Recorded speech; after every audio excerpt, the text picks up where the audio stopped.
Greetings and salutations, universe. This is Creeta, and this is Stoneblock 2.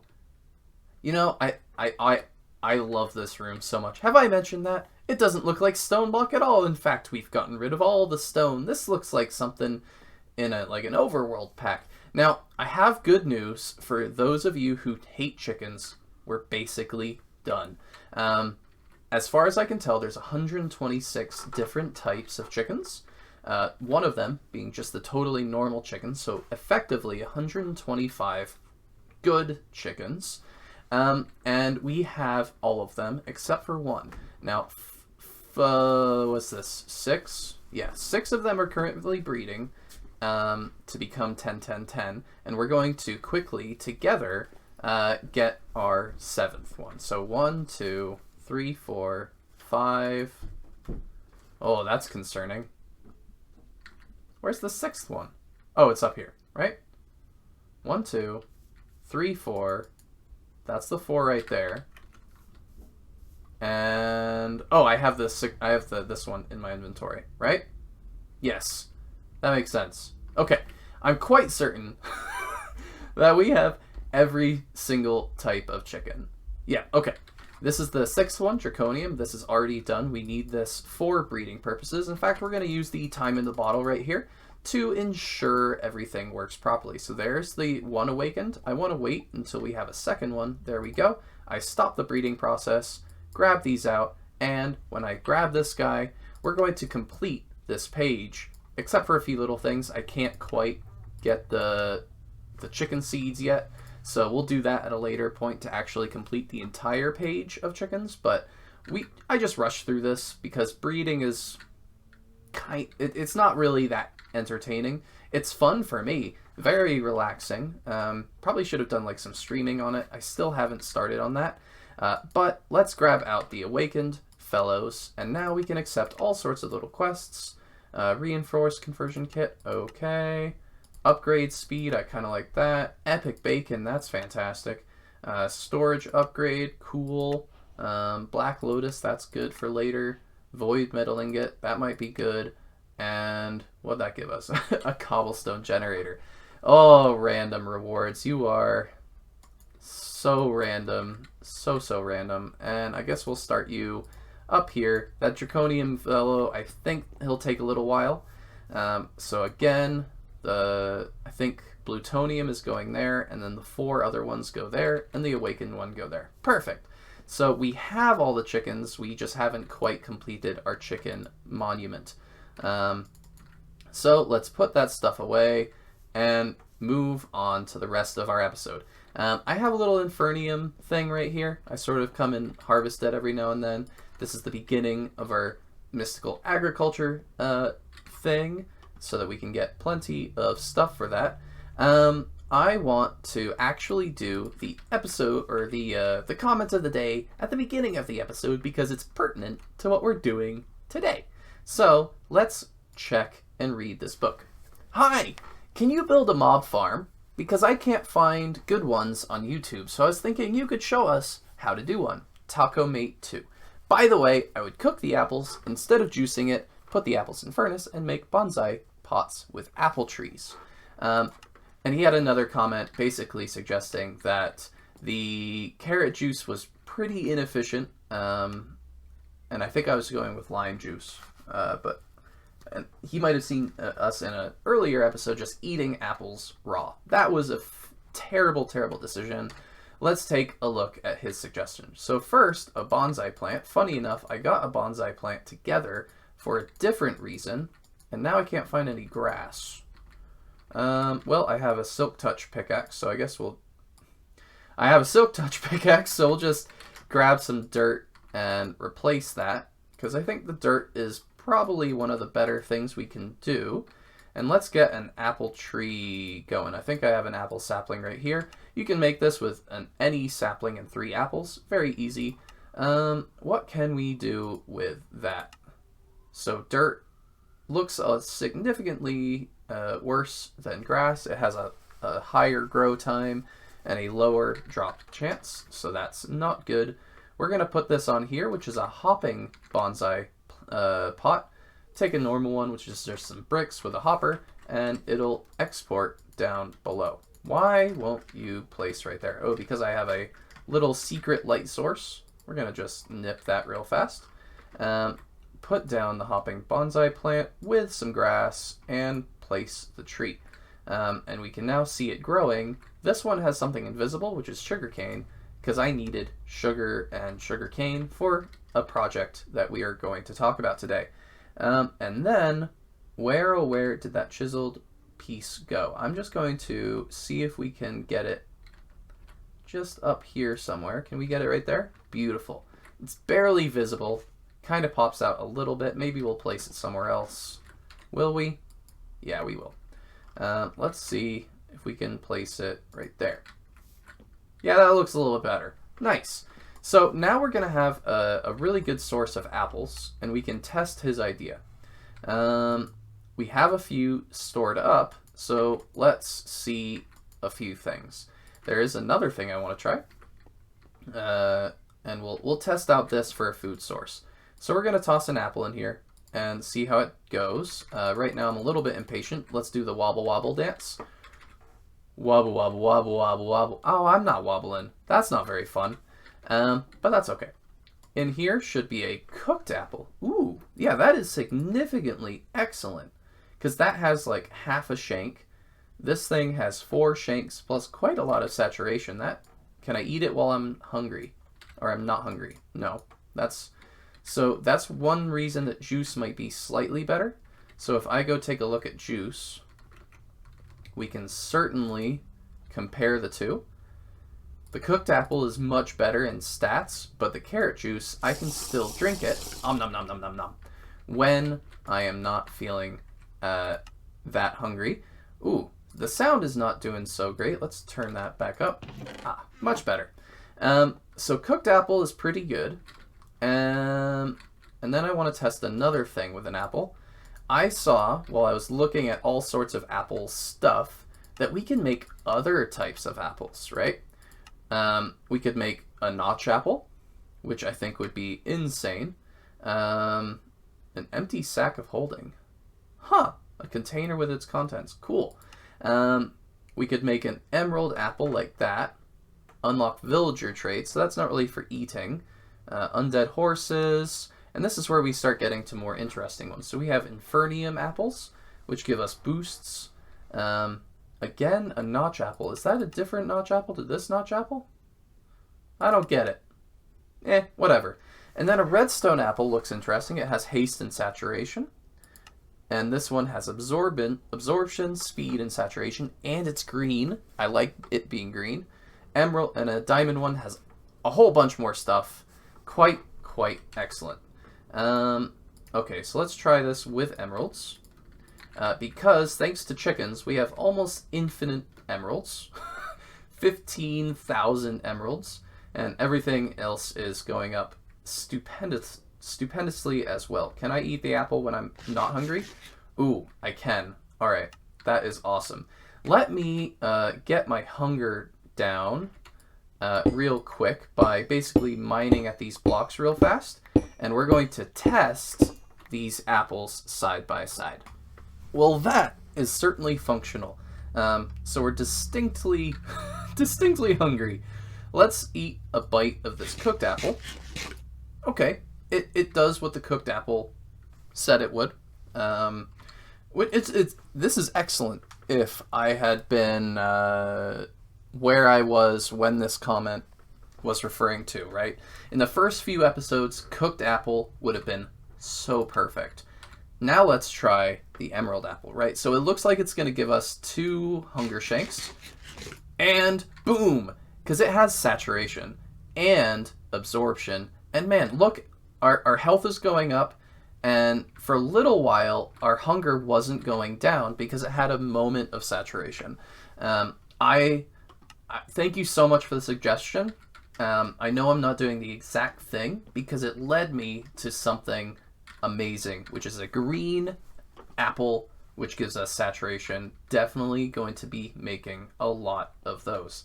And the bonsai plant is working beautifully. We already have 7 apples from that. So we can make a whole bunch of these lovely, lovely emerald apples. Oh, I am in love with these things. Let's make, oh, come on, shape it right. Thank you. Cool, so now that we have that, let's go to the second part of the comment, basically asking what are a few ways that we might be able to explore making a mob farm. So first we want to think about what is it that makes a mob farm function, right? So let's grab out this book, right? A mob farm, we need a spawning area, which for passive is light on grass, right? Passive mobs. We accidentally made one of these mob farms. Actually, there's a better way for us to get there. We accidentally made one of these mob farms.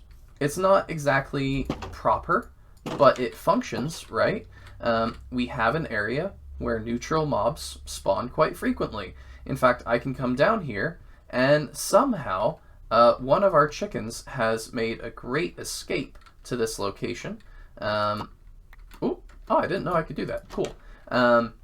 Over here we have the where'd he go? Did he die? I just saw his name. Oh, that's like a compressed chicken. Where did the awesome chicken go? Is it you, guy? Are you? I don't know. But we have mobs down here. This is functional. I come down here, and if I really need like a quick something, it's an excellent place to come and look for some neutral mobs. Nom nom nom nom nom nom. Ooh, I can eat that when I'm full. That is awesome. All right, green apples. These emerald apples are the best. All right, the next part on aggressive is basically all you need is darkness. We'll extrapolate on that a little bit. We need to be able to transport the mobs from the spawning area to a killing area or a harvesting chamber, and then we need item and EXP collection, which might be part of the harvesting collection. So for spawning, we could either go with a multi-level or a large room with like falling being part of the multi-level. You need things to spawn on an opaque solid block. Mobs will not spawn on like stairs, I think. They definitely don't spawn on slabs, they don't spawn on jungle leaves, they don't spawn on glass, right? These things are important. And then, do we want to be able to turn off the room using a light source? Heck yeah. We could use cursed earth. A little bit more of an advanced idea, but if you are able to get like a drop of evil, was there another way we can get cursed earth? Right click with drop of evil. Okay, so at some point you need to find a drop of evil, which usually comes from wither skeletons, but we got one as a random thing from a quest reward. So we won't use that until we can figure out a proper way to get it. Right? For transportation, we can either do like water, vector plates, fans, portals, all sorts of things. Water being the vanilla thing, vector plates and fans being a very modded thing. Portals would be a little bit trickier. Harvesting, we can either kill it ourselves, use a vanilla lava blade, we can do drowning, and then modded alternatives are spikes, modded slaying, such as like the Ender IO stuff. I don't know why I have multiple here. Maybe you do multiple systems, right? Have a different system for spiders, for example. Item collection, water, again, hoppers, pretty good. Vacuum hoppers, pretty fantastic. Do we want to be able to sort our items? Very easy and modded. And do we want to trash rubbish items? Now, I've been really hard at work, and we have, a new area. It has a little light thing right here. Beautiful. This switch does something else, right? So we already have a separation chamber, and I have a little chisel block using chisel and bits. Right here we have a slit under here, which definitely no mobs can get through, but I can certainly attack mobs through it. We have item collection in the form of these hoppers. It's not very fancy yet, but you know, we can advance on it. And these are sort of the things that I want to take a look at, right? So we're going to use vector plates for transportation. We're going to use spikes for killing.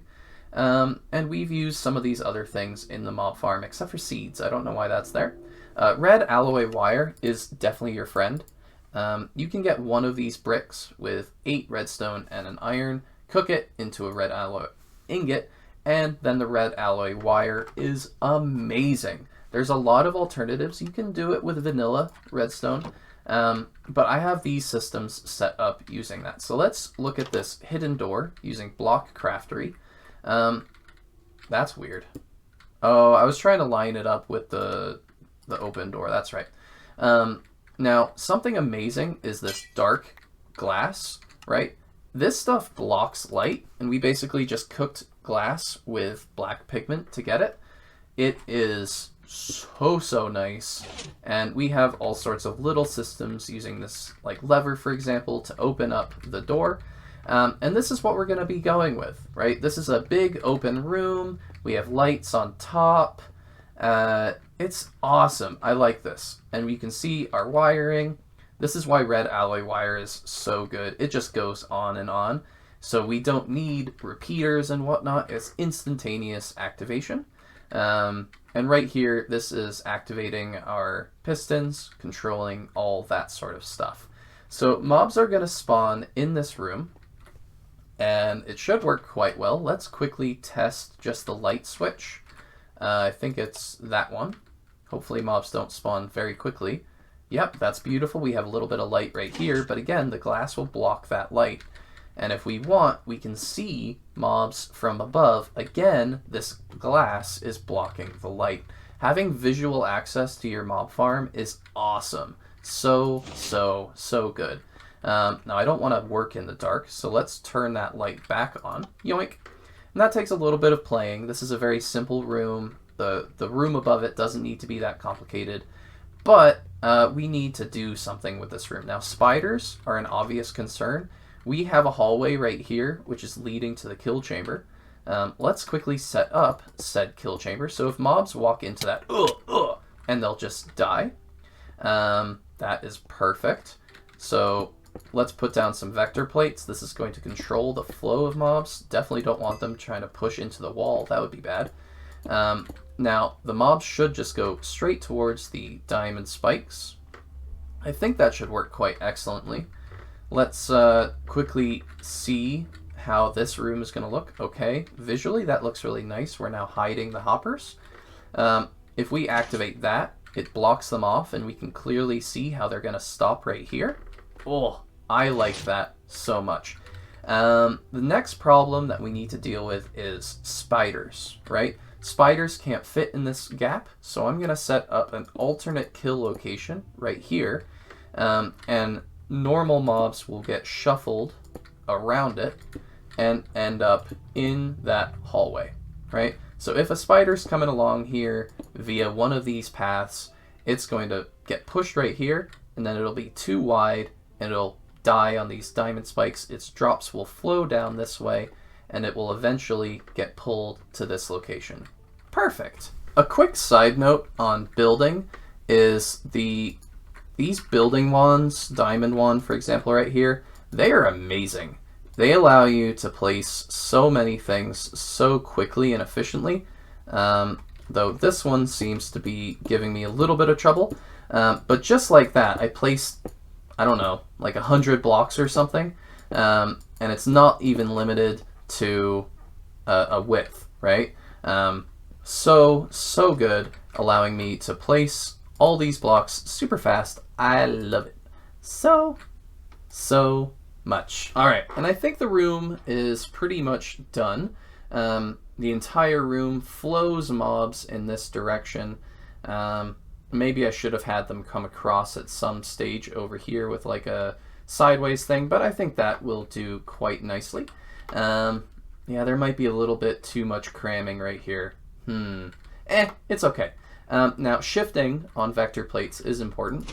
I think this room should function. The reason I love vector plates so much is, let's turn the lights off in there, is they will still allow mobs to spawn on them. So they're amazing. They're beautiful. I am going with a 3 high room to allow for Endermen, and let's see if we can catch anything. The issue with dark rooms... Oh, I see mobs on the map. Let's see, we can enlarge it. You can see the yellow things floating towards us. Okay, I heard some mobs take some damage on the spikes out there. Let's put the block right there. Baby mobs will still be able to go that way, but that is okay.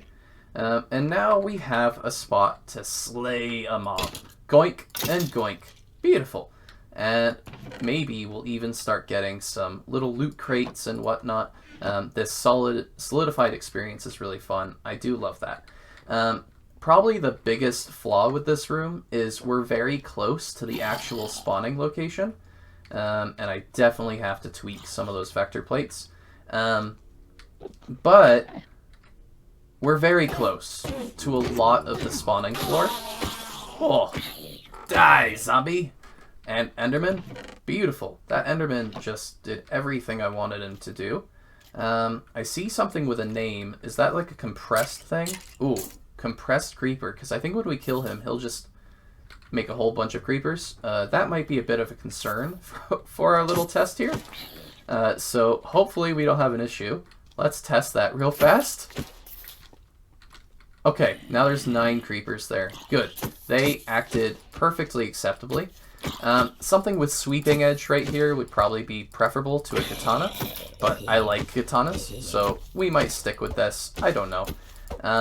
But yeah, this is working really well. In fact, better than I thought. Now, part of building a mob farm is really experimenting and trying new things. I moved the diamond spikes a little bit, and I'm changing up the way that we are putting the arrows. I want to try and funnel them kind of in a diagonal fashion a little bit more, and that's what I'm going to go for. Beautiful place and place. I think that'll work a lot better. Another thing that I want to address is the multi-level side of things, and I want to try that out with this mob farm. So we have a big room, and over here you can see a drop spot. Let's allow the vector plates to pull us towards it. This spot is going to catch mobs and sort of dampen their fall, so that they will not die from the fall. And up there, there's another room. Let's go there now. I'll turn that off, and I'll just allow the mob farm to run for a little bit.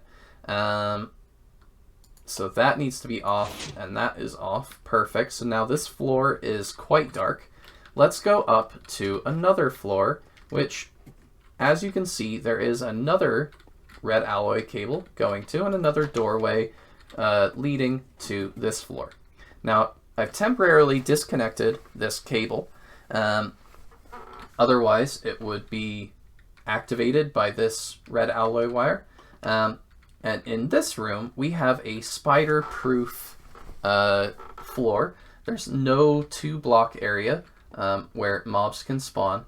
And I think I don't really have a nice doorway for this guy, but it is certainly functional. Oops, things are going to fall onto this conveyor belt, and they're going to go down to the next room where the mobs will be processed. And this floor, I think, will work quite well. Everything flows down here, it gets caught into a canal, and it goes that way. Including me, apparently. Uh-oh. I guess we'll go out this way. One of the best parts about red alloy wire is you can put it on walls. How cool is that? Including roofs. You can put this like wherever you want, and it can occupy... Oh, look at that. It works how you think it should. It's beautiful. And it doesn't have a limit. Now this room is lit up, but it's now connected to the light switch down below. So if we come down here, and let's activate the light switch by deactivating this cable.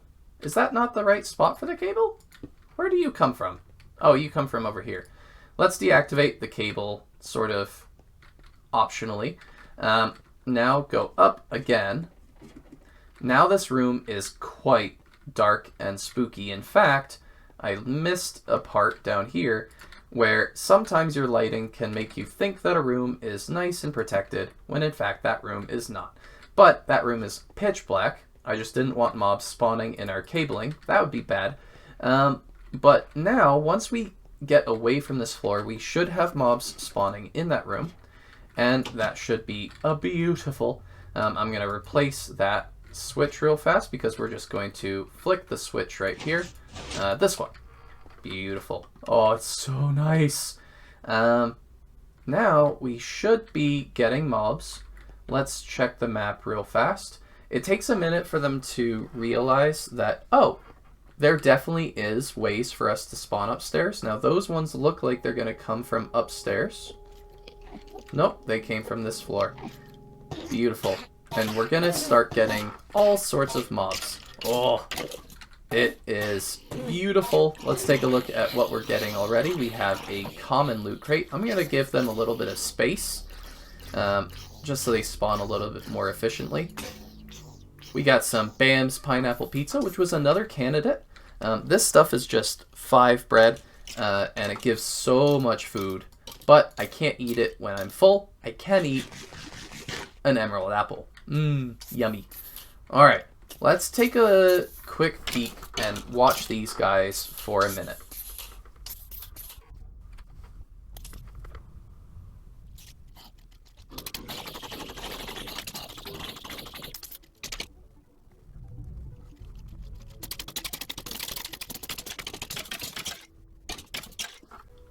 Alright, I think that's a pretty good sample size. I'm going to turn it off. It will still take the mobs that were in the system and bring them to us. But, yeah, that should be the last mob. Let's take a look at what we've got. It looks like we got, primarily the things I'm looking for are the loot crates. So we have some common loot crates. Let's take a look at what's in them. Music disc and a ranged building scepter. That's kind of nice. Mana in a bottle. I kind of like that too. Place that away. Cow bait. Very interesting. And in the rare loot crate, we have a filter. Not that great. And in the epic, we get some diamond boots. How about that? That's nice. Yeah, I think this mob farm is... It's not completely efficient. We're even getting some inferium. But it's not bad.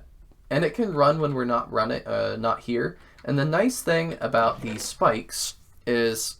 if you really wanted to kill them yourself, the wooden ones are perfect. Stone, iron, and iron, I think they'll kill the mobs if you don't have a lot of stuff. Stone spikes will work great. The reason I'm going with diamond spikes is we get player kill only items, such as the aforementioned crates. Those are primarily what I'm after. And I think this will be able to just run constantly while we're not here. Now, vector plates, they are a little bit slow until we can get some dark sugar, which I think we need... What is some of these options? What's that? Wither dust? We need wither dust is primarily what we need. And for that, we need to kill some wither skeletons. Once we get one of these, then we can make all of the dark sugar in the world, because we can make dark sugar with dark sugar and sugar. So using that, we can upgrade to a fast vector plate, and if we can kill a ton of them, then we can upgrade to an extreme vector plate using like a wither dust thing, which is pretty much just wither dust, a lot of it. We need to kill a lot of withers, or wither skeletons, whatever they are. That will make this farm much, much, much faster. And I think that is, unfortunately, approximately where we're going to have to wrap it up. Thank you so much, Taco Mate, for asking about the mob farm. I was wanting to make one. I was probably going to make one. And hey, someone asked for it. Beautiful. And the apples are amazing. That is so, so fun. Your comment will be immortalized right there, along with all the other ones. Beautiful. I should probably put the actual names on those. Yeah, or put like a sign. I'll think of something. So, yeah, that is our mob farm. We'll probably work on improving it, again, with faster vector plates, maybe some extra spawning platforms. Something along that nature to improve that system. Oh, that activated really fast. We got mobs right away. I love it. So, for now, this has been Creeta. This has been Stoneblock 2 and FTB Feed the Beast Modpack. I hope you're having a fantastic time. Bye-bye.